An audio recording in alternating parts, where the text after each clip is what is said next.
Egunon, Estibe Banko naiz. Eta ni Joseba Larratxe.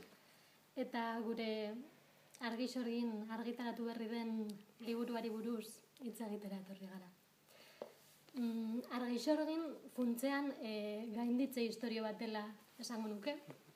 Izan ere protagonistak, Ilarek, sekulako arazoak ditu ondo ahoskatzeko, batez ere jende aurrean egiten duenean, adibidez, eskolan.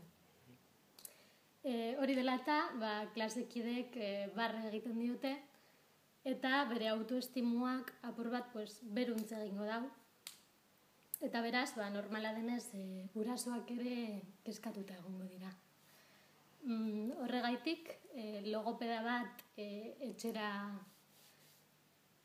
bidaltzea erabakiko dute, Ilareri bere ahoskatze arazo horrekin laguntzeko, baina Ilarek lehenengo aldiz Agate logopeda hori ezagutzen duenean, ez dakiz zergaitik, baina ez zaio parte honekoa irudituko.